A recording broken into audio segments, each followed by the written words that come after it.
Can you hear it? Can you hear it okay? Yeah. No. Oh.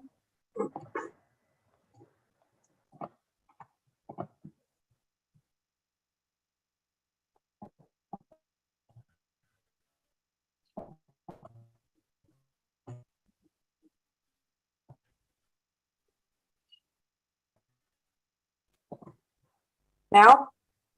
19. This Yeah. meeting will be conducted as a Zoom meeting pursuant to the provisions of Assembly Bill 361, which suspends certain requirements of the Brown Act.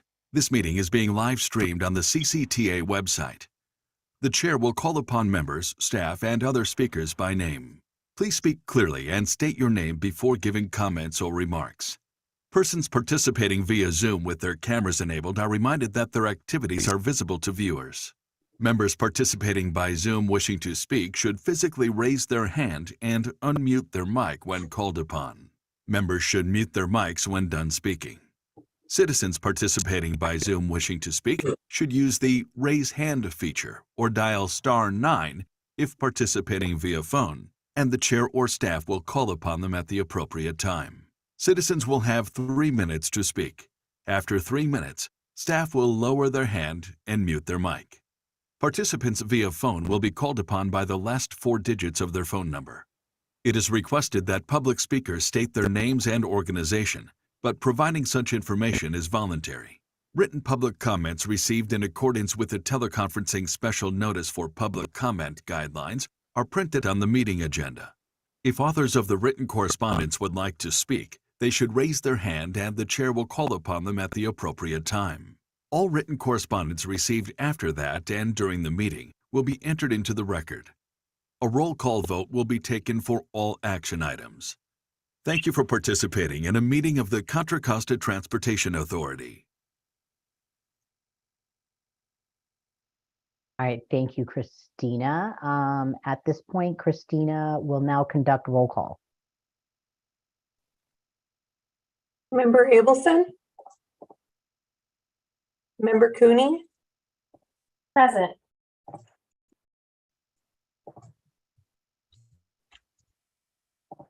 Member Diagelli? Present. Member Harrington? Member Nestenbrush? Member Perry? Present. Member Reese Brown? Member Smith? Member Thompson? Yeah. Member Timothy? Member Toth?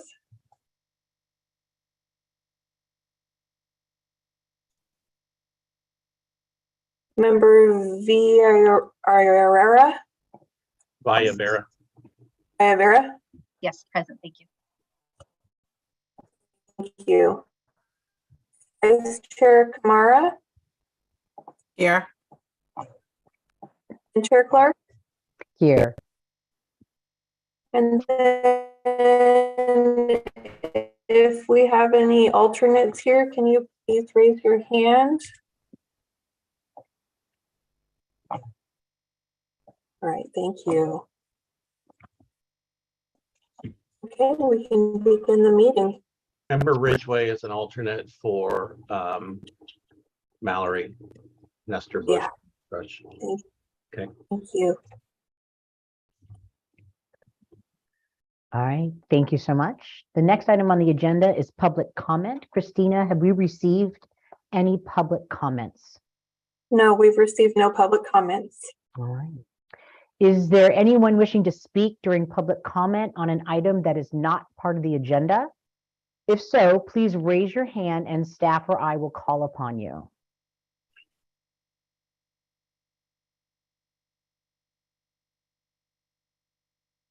All right. Member Cooney? No, it was a mistake. I just wanted to mention that I did not receive any email or link to this meeting. I had to go onto the CCTA website in order to find it. Just I'm not sure if I got left off the reminder list, but I did not receive one. I'll confirm that you're on there and we'll look into maybe email. But yeah, I'll confirm that for you. Thank you, Member Cooney. Sorry about that. Okay. So outside of that, we'll move on. The next item on the agenda is the consent calendar. So you guys have received your packet. Are there any changes, comments, or anything else from the committee? Does anybody want to pull an item and discuss it? Okay. The only item is our minutes from the last meeting. If anyone would like to speak from the public, please raise your hand.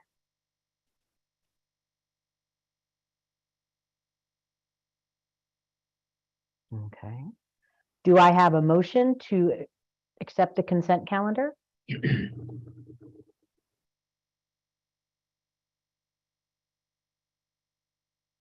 Motion to accept. Thank you. And I have a first by Kamara and a second by, can anyone second that? I'll second that. Thank you. Member Perry. All right, so we'll have to do a roll call vote. Christina?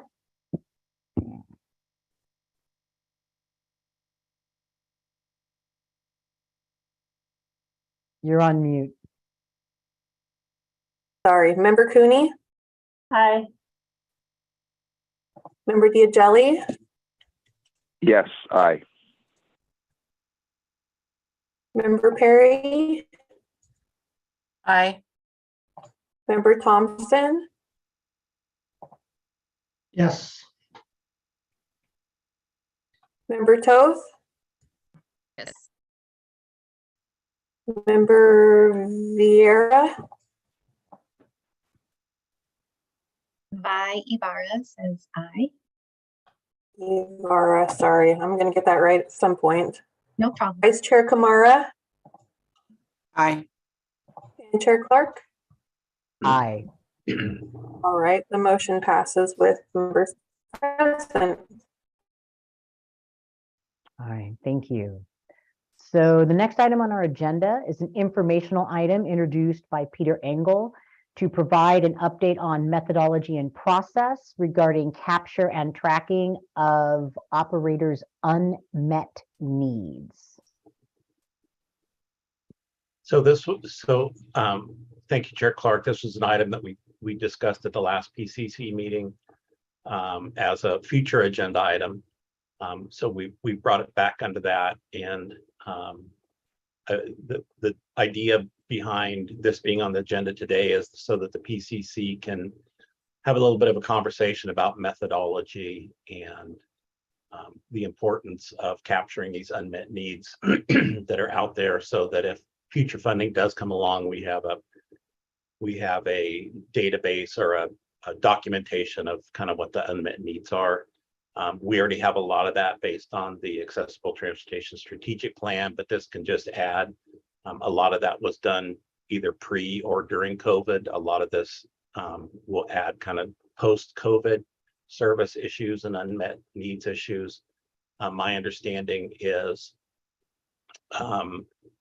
that Kim Ridgway and Jean Clark got together. They did talk about working together to kind of start this, and they did meet and have put some stuff on paper. And I think Chair Clark is going to share her screen and share what they've talked about, and then provide that to you all to take a look at over the next couple months until our next meeting, and then come back with ideas and thoughts. Or you can actually, if you have ideas and thoughts, send them in advance so that at the next meeting we can kind of formalize this. Thank you, Peter. First off, I want to apologize to Member Ridgway. We did have a meeting and we met about this, and she put all this wonderful stuff together, and I said I would get it all back to her to review before the meeting. And then I was out for almost 2 weeks. So I am so sorry. And I just wanted to recognize that, yes, that is what we talked about. So thank you so much. I'm just going to go ahead and share well, actually, Member Ridgway, do you want to give him a little background on why we're even doing this? Hi, this is Kim Ridgway. At the last PCC meeting, it was brought up that through the Measure J claims that each of the agencies, one of the questions was what unmet needs are there, and then each of the agencies had something to say about that. And it was brought up to look at how this committee could review those unmet needs and look at metrics that can be put together to look at how those unmet needs can be met and how we can track the success of those needs. That's my nutshell answer. It's good. It's a good answer. That's exactly it.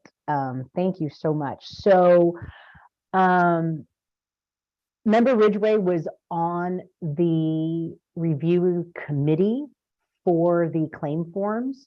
So she had access to them, and what she did was she just put them all together for me, just put them all together, and we met and discussed. And then my task was to kind of condense them, right? Kind of look at all of them and then put them in some type of format. And this is, really rough, and then create some type of way for our operators to collect that information.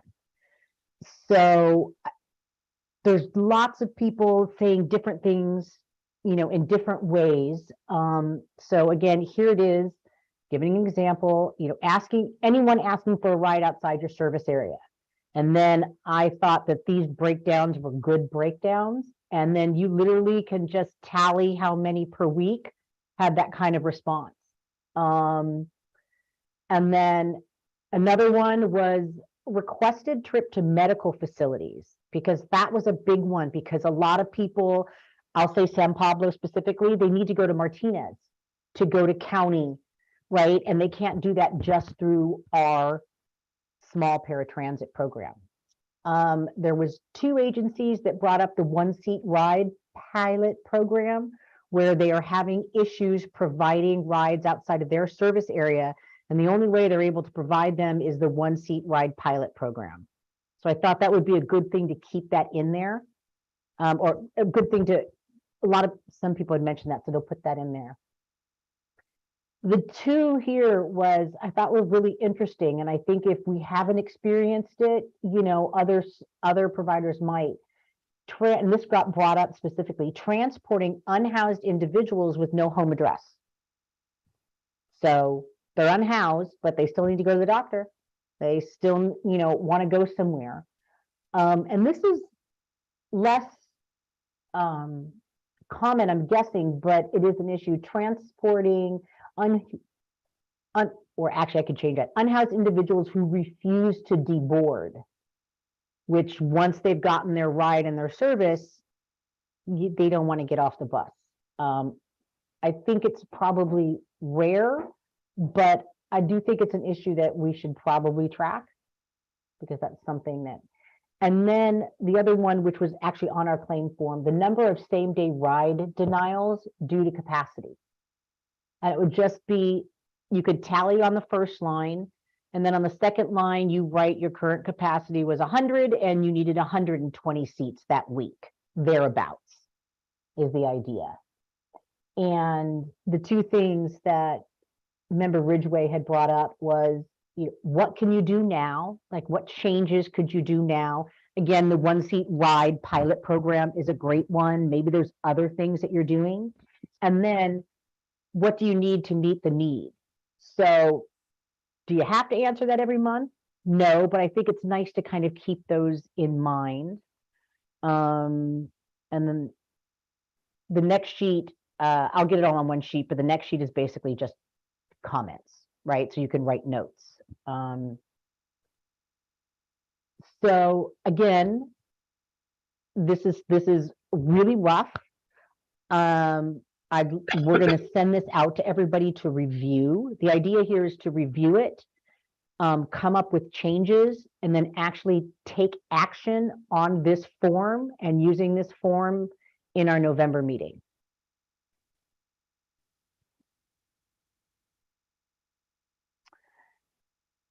Does anybody have, yes, Peter? Just wondering for clarification on the first one. When you say asking for rides outside the current service area, is that people who are within your service area but traveling outside by those distances? Or is it people who live outside the service area that are asking for service? I assume it's the first one, but I'm wondering if maybe we should catch the second one. If somebody is calling asking for service, but they're not eligible for your service because of where their origin is.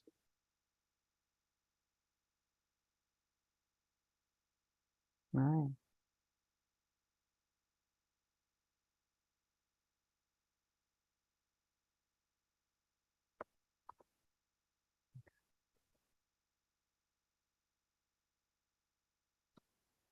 So there we go.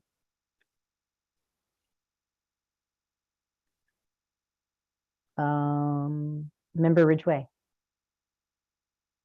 Is the purpose of this the reporting part for the agency to report at the PCC each meeting? Like this will be a standing item? And should they be reporting in writing ahead of time so we can add something to the packet, or is this going to be a verbal? I think those are all great questions. I invite anybody from the board to give their feedback on that, what they'd like to see, what they think might be useful.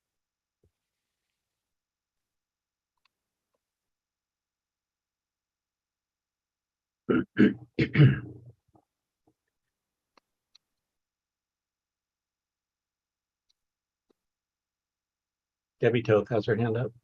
So does Rashida, and she had her hand up before me, but Oh, I I think see, when yeah. machine screen sharing, it's hard to see hands. Rashida's hand is kind of hidden by the bookshelf. Are we sure that's the reason? Okay. So couple of things regarding the unmet need. I do like the question which came out later after I raised my hand about, do we want to see this? There may be 4 meetings, I think, that we have before the claims usually come up and we have to review them. I think that even if it's not something that we talk about each time, it might be something where it's a running document. That's just a suggestion in our packet, almost like a consent calendar where somebody gets to take a look at it. And then if they wanted to ask a question about it, then they probably could. But I think it is important. The reason why we asked this question, I was also on the committee. The reason why we were asking these questions is because if there's an opportunity for us to either get funds or reallocate funds if funds are not being used to some of these unmet needs, if there are any services that are out there where you personally cannot provide the service, but that they can use these funds to find somebody who can provide the service and meet the needs, then at least it's something that the staff can look at to do, especially when it comes to allocating funds. So it is important. And each year when we go through this, review of funding, that's what we want to do, right? We want to make sure that we're not just providing our services, but this is a perfect platform. Before any big program comes, it's a perfect platform for us to use the funds that are already in existence, if possible, to, first of all, identify the needs and then see if we can meet those needs so people can have more opportunities to have their transportation services met. Just a thought. Thank you. Member Toth.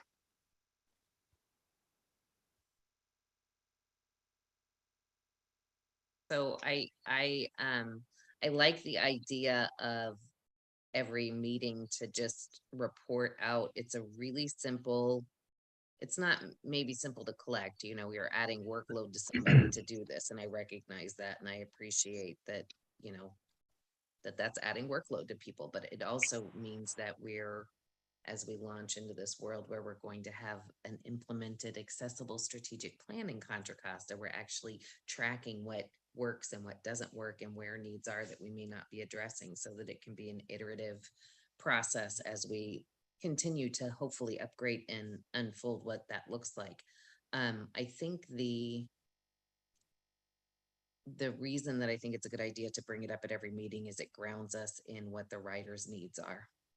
And I think that that's something that we can tend to skip past from time to time. So it's really good.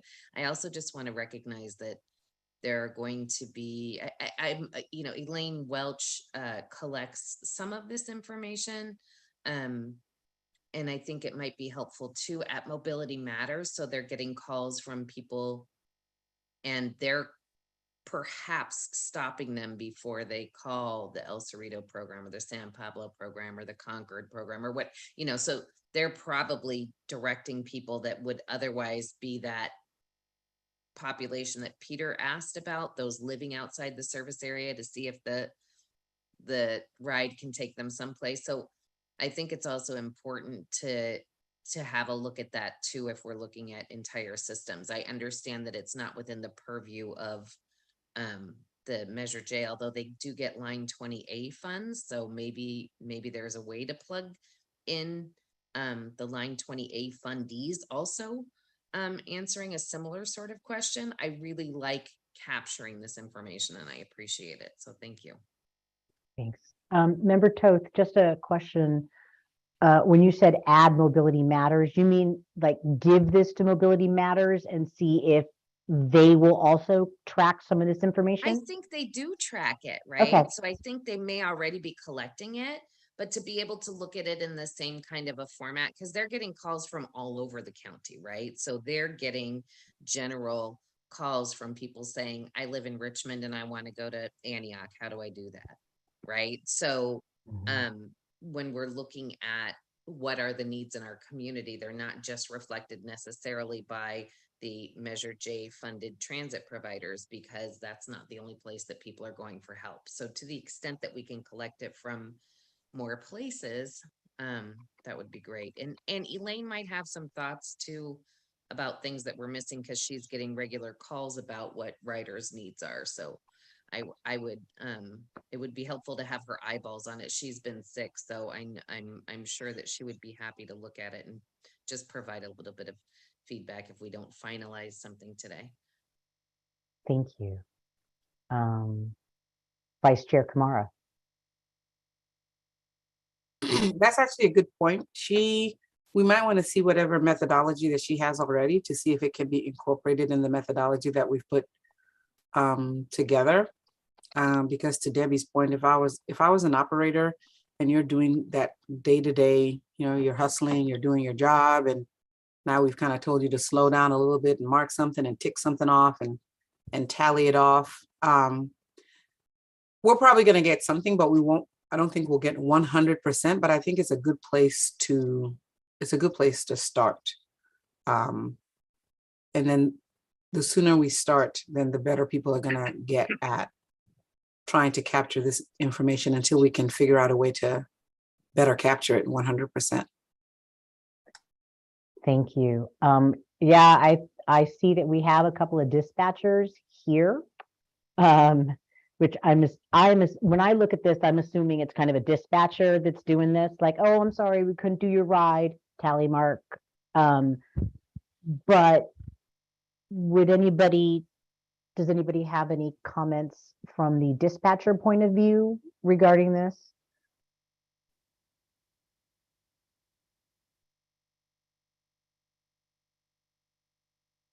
Is it completely ridiculous to assume that anybody could do it? Or is it something that at least you could capture some information on, right? This isn't really scientific at this point, but. They can capture some information because enough of it was captured to put on the form to state that we had the need. It's about breaking it down. So some of us that are filling that form, you kind of hear about it, it's intuitive. You know that need is there.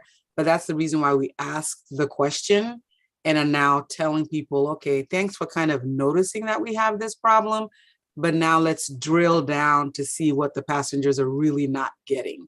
So I think we're now asking them to elevate their ability to capture this stuff. Do we have any other comments about this from committee members?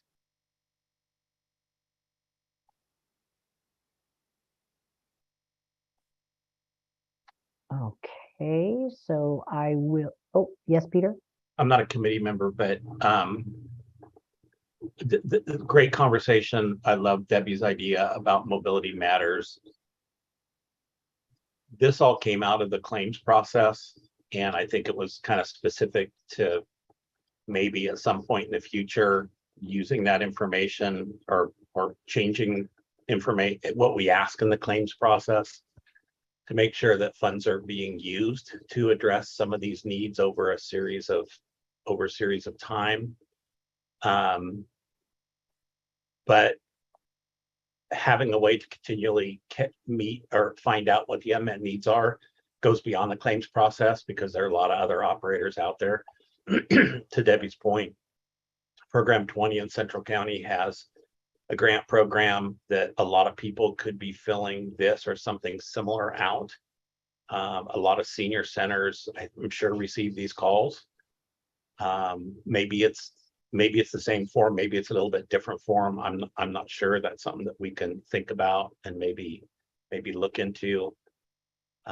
Maybe we need an other line.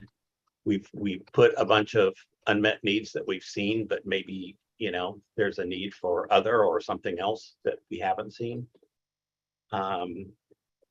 Nobody spoke up from the operator's perspective about how they think, what they think about dispatchers or reservationists or customer service people being able to answer this. I think we would also be interested in understanding the format, and would it be easier if it was a spreadsheet that could be done on a computer? Would it be easier if it was a online thing, which might take some time and probably won't start out that way, but if it's, we could migrate to that at some point. So that people can provide the information electronically, which would make it easier for us to, put a report together to put into the PCC agenda on a regular basis. I neglected at this meeting to introduce in public comment Ying Smith. Ying is going to be my replacement come December. So she's joined us early to learn what I do or don't do in some cases. And sometimes it's just as good to say what you don't have to do to make it easier to spend time on what you should be doing. So I want to welcome Ying. She's going to be running it, so she's listening to all this, and I'm sure she will, take whatever comments back and put them in a format that's easy for her to be able to manage, as well as easy to make sure that the operators have a way to collect the data that's not too burdensome on them. So I just wanted to make those comments. Thanks. Thank you, Peter. Before I move on to public comment, are there any other comments regarding this matter from board members? Yes, I'll just maybe echo something that Peter said. I've definitely got some concerns about how we're going to collect this and how we're going to. Well, I already know we're not going to capture it all. Dispatch is one of the areas where we have a number of staff out right now, and so I've got people covering dispatch a lot, and I'm not sure I can add that to their kind of burden right now because they haven't had enough time, just doing the actual dispatching job. So it's just I think it's a good idea to try and capture this. I'm just kind of starting to think about how we might be able to and how much of it we're actually going to be able to capture, especially if the long-term goal is for this to be, a greater part of our claim. I guess I've got some concern if it's going that way. I know it's not going to go there quickly, but just making sure we have this something in place we actually can collect and use. And just to speak to the point about Peter, I understand collecting it electronically would be beneficial to CCTA, I just have a hard time thinking we'd have any way of getting our dispatchers to do that.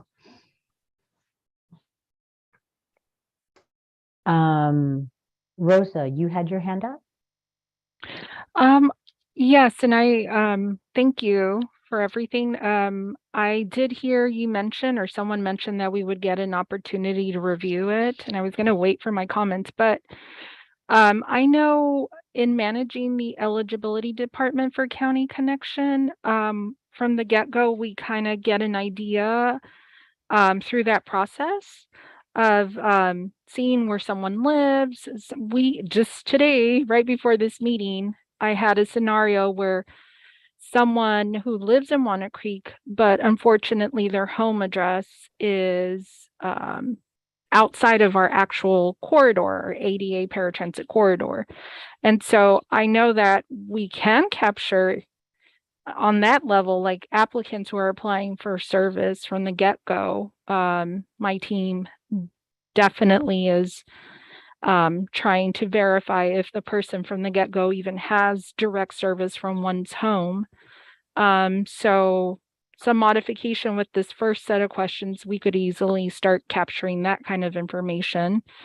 But yeah, so eligibility wise, I think it would be easier since we have more time and we're doing the research to see if someone's within our service corridor, ADA paratransit corridor. And just meaning, if they're not, then do you refer them to another agency, or, right? So then they would be in another agency. So the other agency would be capturing this information as well.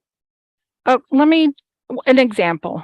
A couple of months ago, someone applied from City of Martinez, but it's the unincorporated area Martinez, about, I think it was close to 5 miles away from a County Connection bus line. Any sort of public transit does not service the people or the person who lives in that area. We have a couple of addresses, I believe, in San Ramon, Danville. We're getting a lot of applicants from areas where there is no public transit within the 3/4 of a mile radius from a BART station, or the 1.5 miles from a County Connection fixed route bus line, for example. So although we service the City of Martinez, there's certain residents that don't get to have access to ADA paratransit because of where exactly they're residing and how far away it is from public transit. And my team would be able to have the time to kind of do all of the research to see not only how far they are, but also, every week, how many people are applying for ADA paratransit service. And unfortunately, they're a little too far removed from public transit, bus stop, etc. Okay. Member Ridgway, I think you lowered your hand, but I did see that you had your hand up. I had a question, but I kind of answered it myself. Okay. Thanks. Yeah, so the idea is I kind of captured this, and then this will go out in the next packet so that you guys will have time to review it. Should changes or requests go to me to update, or should I give this to staff? You guys can have it and update it.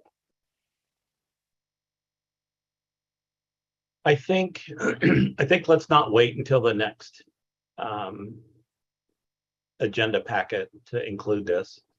Let's just have Christina email it out to everybody. I would encourage the operators, all of you, to take a close look at this and discuss it with customer service people or dispatch people to get feedback, and then send those back to Christina, and she can work with me and Ying to if not make corrections, at least put together and tally all the comments, and then we can include all of that in the next packet for November. I'm gonna stop sharing now. Have we received any written public comments about this agenda item? We have not. Okay. If anyone from the public would like to speak about this agenda item, please raise your hand.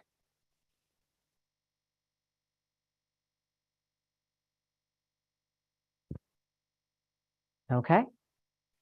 The next item on the agenda, there we go. The next item on the agenda is another informational item introduced by Peter Engel to provide an update on methodology and process on recruiting new Paratransit Coordinating Council members in the writer and agency categories. Great. Excuse me. Thank you. So again, this was an item that came up at the last PCC meeting to have a discussion about amongst PCC members is how to fill some of the vacancies that we have on the PCC. We have 3 vacancies in the social service agency category. 3 out of 6 seats are vacant. And we have several seats in the writer/consumer category. We have 3 vacancies in Central County, 1 vacancy in East County, and 2 vacancies in West County. Although I will mention, did Mr. Queens leave the meeting? Hopefully he didn't get kicked off somehow. But Mr. Queens, Donald Queens, has submitted an application. He is a service uses service in West County. Our requirements are that once you submit your application, or that's not what it says. It says prior to your application being considered, you have to attend at least 1 meeting of the PCC. Maybe he didn't like what he was seeing, so he decided to leave. I hope not. We will certainly follow up with him to see his continued interest. The process is that a subcommittee reviews the applications and then meets with the applicant, and then the full PCC after that meeting would take a recommendation from the subcommittee to whether or not the person fit what was necessary to become a member of the PCC. So we will follow up. This would be his first meeting. We'll follow up with him to see what happened, but it would be good, at least for now, Chair Clark, if you could, if we could get a subcommittee put together just in case. And then that subcommittee would basically, be available for a year to review applicants as they come in. So that's just one thing. Another thing that happened since the last meeting, and Vi, I'm sorry, I was supposed to reach out to you, but I didn't. Pello Smith, Debbie Toth, and Vi Ibarra's seats needed to be reestablished. We actually voted at the last PCC meeting for all 3 of you. Pello was here, but we voted for all 3 of you to continue. And then I was supposed to reach out to both Vi and Debbie and find out if they were interested. The action had been taken, so it doesn't take an additional vote now. I did talk to Debbie. She said that she was going to continue. Vi, I hate to put you on the spot, and if you want to think about it, that's fine too. Just know that you have been, voted to continue if that's your desire. If not, we can find a replacement. And I'm sure that's it's her desire. I think I saw her nodding in agreement with her desire being to stay on. I'm just saying. Yeah, that's what happens when you miss a meeting. Yeah. That's fine. That is my desire. Thank you. Great. And then with Vi staying on, that means one of our social service agencies also stays on. So we don't have 4 vacancies now. We still just have the 3. So, and then as far as the social service agencies go, we'd like to have a mix of both agencies that represent seniors as well as agencies that represent people with disabilities. So right now we've got Choice in Aging, which I guess you could argue is both. And then we've got Developmental Disabilities Council, which could be both as well, but we'll put it under the disabilities category. And then we've got the Advisory Council on Aging, represented by Dale Harrington, who's not here today. So we need 3 chairs in both categories really filled. And then we need to come up with a way to get more writers here. One of the concerns that we've had recently is we haven't got a firm answer on these virtual meetings continuing. We're still dependent on state law that allows us to have these virtual meetings by going to our board every month and saying it's still necessary. We anticipate over the next couple months that might go away. We're hoping legislation will change to allow committees like this, essentially advisory committees or subcommittees, to continue to meet virtually. I think that'll make a huge difference in recruiting writers to join the PCC. So, you know, we would certainly do our due diligence when we do any recruiting to include that you may have to come into CCTA's offices. I think we're going to get to a point where we can do a hybrid where folks who can't come in can meet from home virtually. But it's all still up in the air right now, unfortunately. I think we do. I would hope that we do, putting you on the spot, Rosa, Rob, and Deanna have our great bus operators provide service to those meetings for representatives that come out of their service areas. So that's been great in the past, and hasn't been as big of a concern for Central County, but always happy to see Tri-Delta and Westcat buses bring in the members from those 2 subregions to the meetings. So at that point, I would just leave it up to you all for a discussion on maybe the best way to recruit both those categories, the social service agencies, as well as folks from the writer community.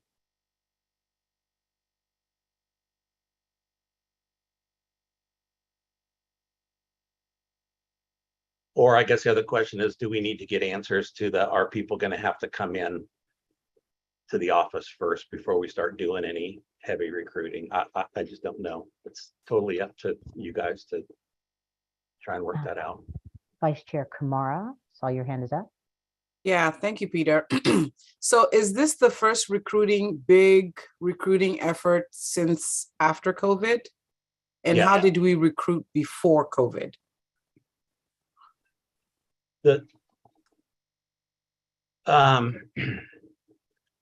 Usually as far as the social service agencies, we just got kind of recommendations from the PCC. They would say, hey, you know, we should reach out to this group or that group, and people would kind of agree, yeah, that'd be great. And then if somebody had a contact, they would generally reach out and see if they're interested. And if they're interested, staff would send a formal letter to them requesting. Most of the writer stuff, I shouldn't say most, a lot of the writer stuff has come through the service operators, you know, putting stuff on buses, things like that. Social service agencies too, like, you know, VISE organization, they have opportunities in meetings to, you know, do some outreach and ask if anybody's interested that uses the services. So it's kind of a word of mouth type thing versus anything formal in the newspapers or anything like that. I mean, we can certainly do that if there's publications you think would reach the market that we're looking for, the population that we're looking for. We also actually, in going through the development of the strategic plan, we have a database of folks that contributed surveys and are staying in touch. So we could certainly put out a request through that if there's anybody interested in joining the PCC. So any just looking for comments beyond that. And just kind of like on that note, Nelson Nygaard, who did your survey for you, should have an extensive database of social service agencies, I think, and other types of agencies. So I don't know, a one-page notification, we are looking for whatever the case may be to these social service agencies, or, you know, these disability groups, some, because, you know, we have that database. So maybe kind of reaching out to them. There you'll find both writers and advocates. Yeah, it's a good point.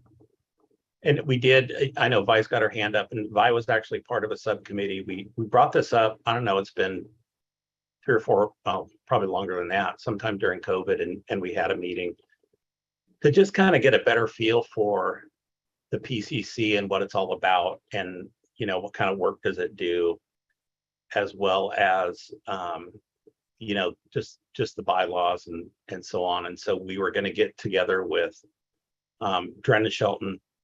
The PCCs are all part of a resolution that was done back in the late 70s, early 80s from MTC. So all the counties have a PCC, and they're required a certain membership makeup, writers, social service agencies, and operators.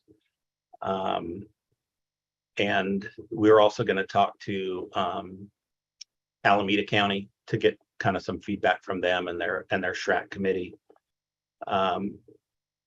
We haven't done that yet. Drennan's been just completely drowned in stuff that she's working on.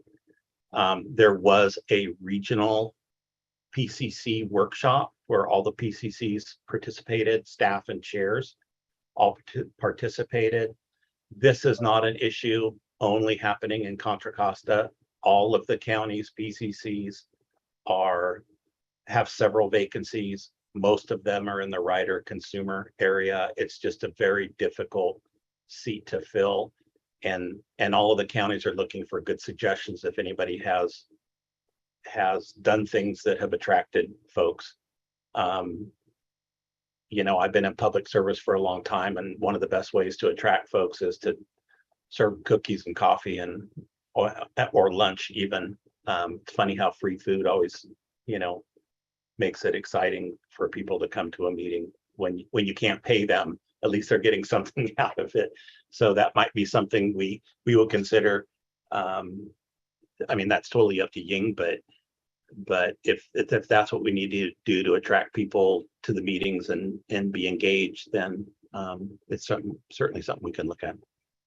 And sorry, Vi's had her hand up for a long time, so I'll stop talking. Thank you.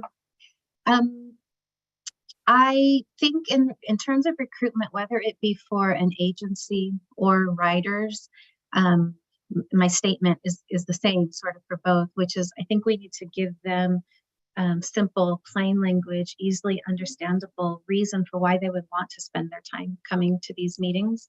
I think most of us here on this call right now are on the clock. We're getting paid for our time to be here.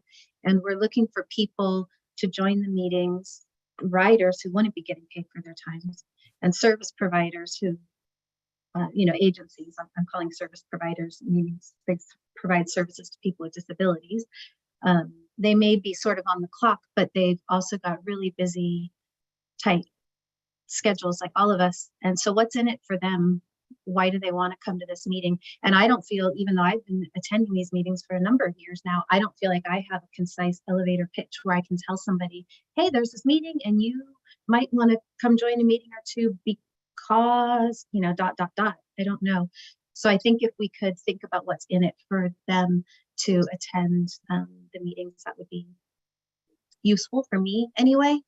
And some other committees that I'm on, when it is a volunteer committee like this, there are ways that are found to provide stipends, gift cards, that kind of thing to self-advocates or community members, just acknowledging and thanking them for their time for being there.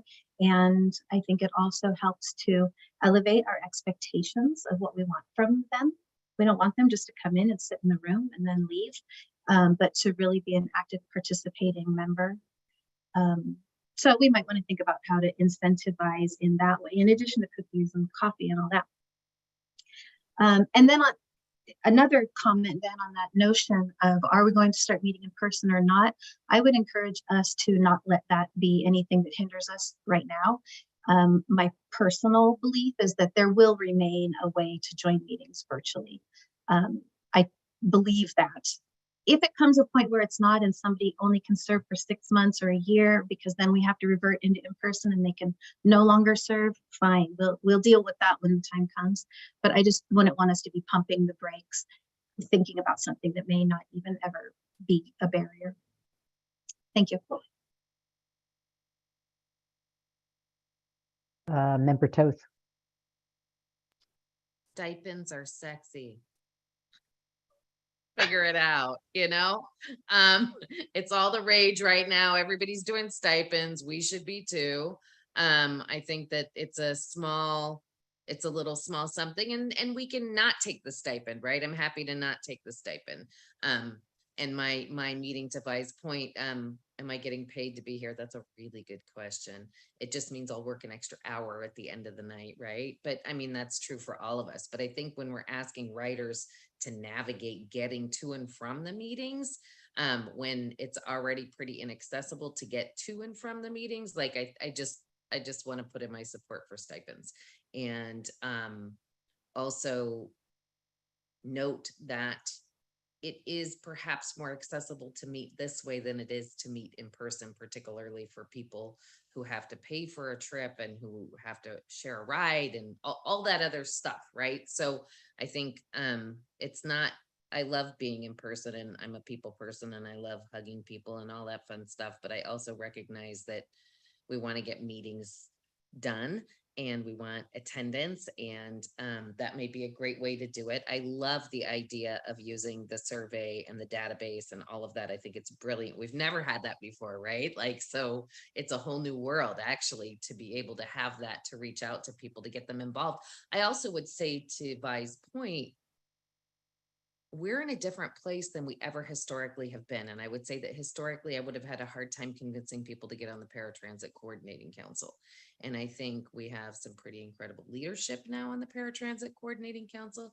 We have some women who mean business on the Coordinating Council.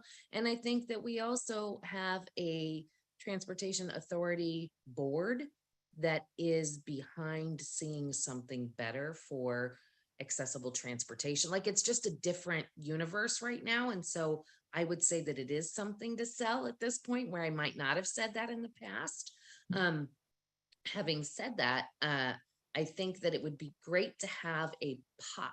This is something that Tara brought back to Choice and Aging. So you have your purpose, your outcomes, and your process. What's the purpose of the PCC? What are our intended outcomes of the PCC, and what is the process for getting there? And if we have those things, then we're able to tell people why they want to join. So I think I'll stop now, and I apologize. I'm going to have to leave in just a minute for another meeting. And that's it. Thank you.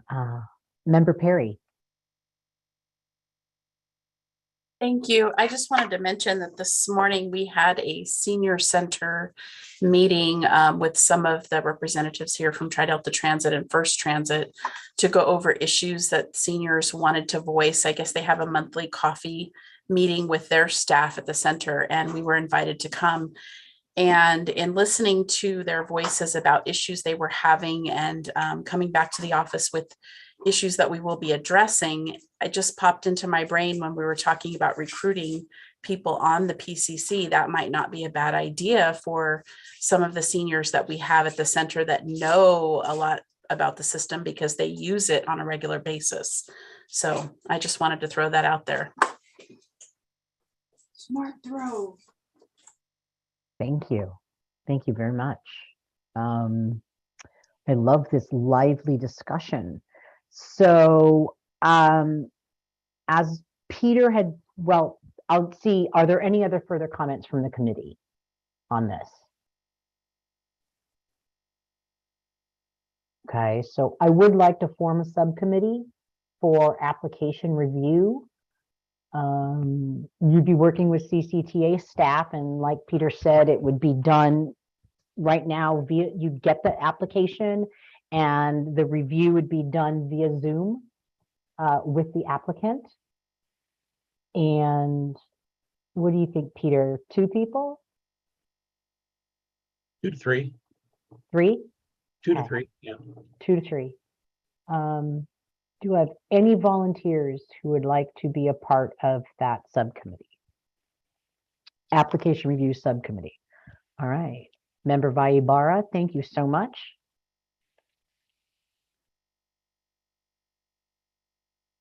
Question, can we have an alternate do it? And Deanna was raising her hand to participate in that.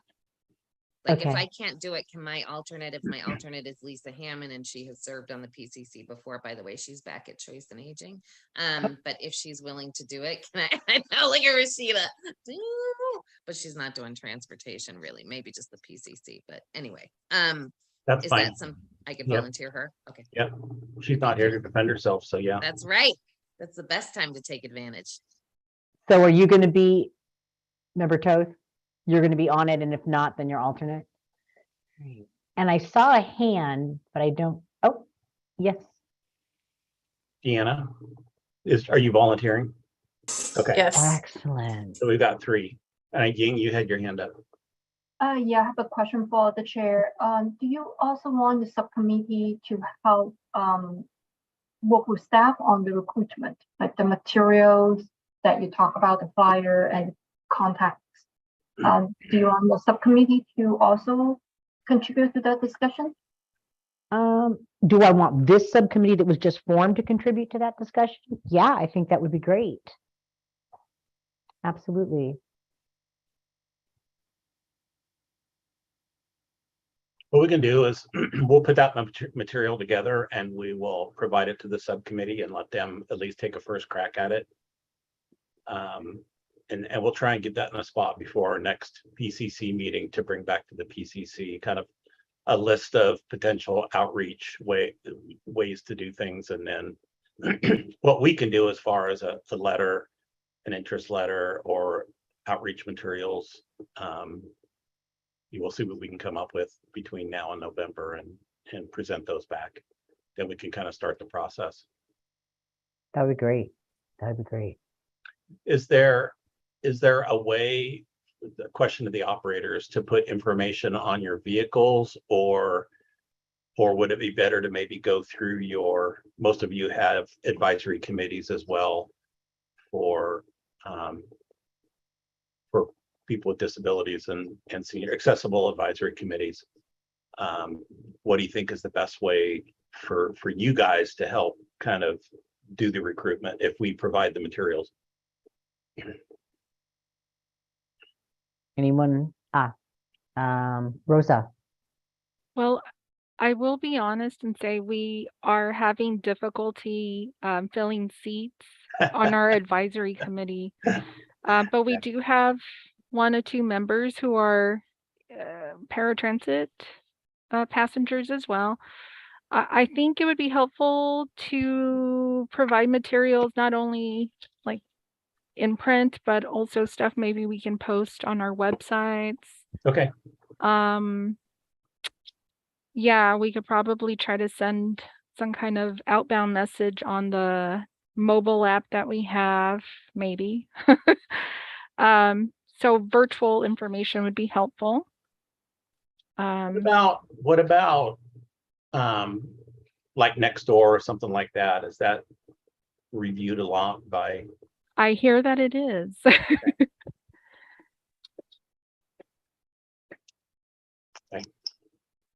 Board Member Ridgway. Just piggybacking off of Rosa, just if we can get something in writing, some kind of material that we can hand out, email out, that kind of thing. I have no idea about Nextdoor, so whatever materials that I can get that are tangible or things I can shoot through email are always better for me. Okay.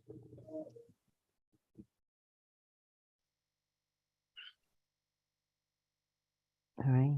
Any additional comments from the board on this item? Member Jelly, unfortunately, I need to leave this meeting, but I would like to thank everybody for all their hard work. I have other obligations. Thank you. Thanks, Michael. Thank you. Okay. Christina, have we received any written public comments on this item? No, we have not. All right. If anyone would like to speak from the public, please raise your hand.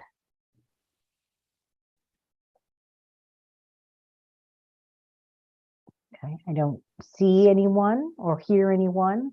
So we'll move on to the next agenda item. And the next agenda item is reports. I don't know. I don't think we have. Do we have any reports from the Service Review Advisory Committee? Yes, Member Ridgway. There was no meeting this month. Our next meeting is October 4th. So we'll have a report next month. Great. Thank you so much. Do we have a report from the Senior Mobility Action Council? No, Member Harrington's not here, and he would be the normal, the regular reporting person on that. I don't know if anybody else went to the last meeting or if they had one. So otherwise, we can just move on. All right. Thank you. Item 6, correspondence and communications. It's been reported we have no correspondence. And then our last item before adjourning, do we have any future agenda items? And Christina, sorry, I don't mean to put you on the spot, but maybe are there a couple that you have gathered to make sure that we do have those for the future agenda items from this meeting?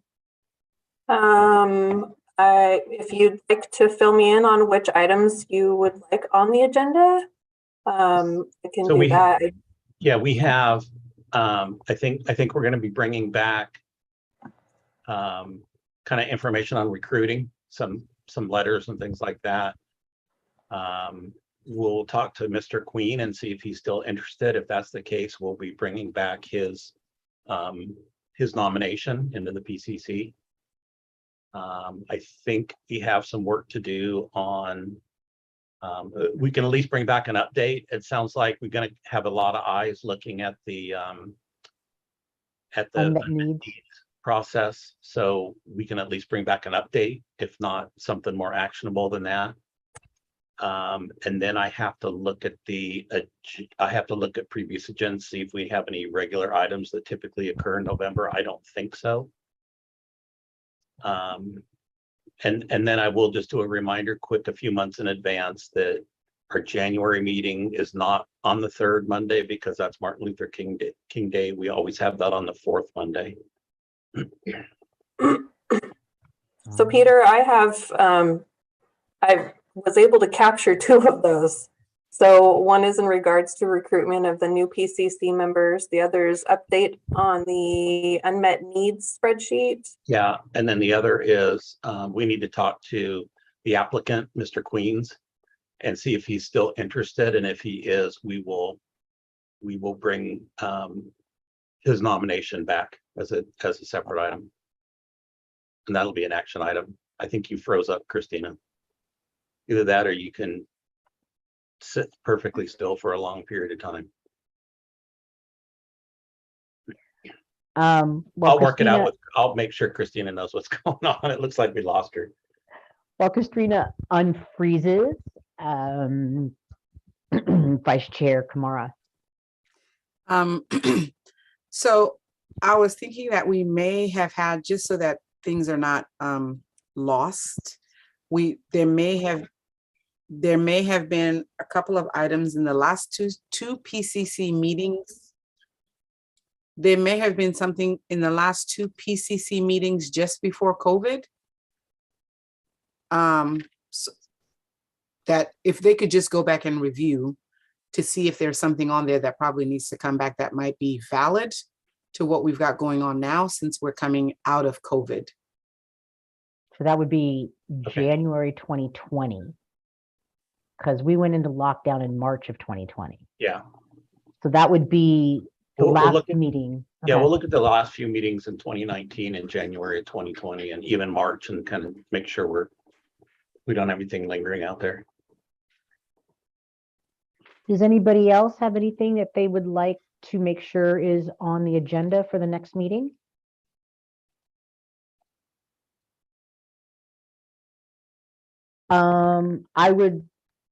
Peter, you had already said it. Thank you for announcing the January meeting. I'd also like to just put on the agenda to have our calendar of meetings for 2022.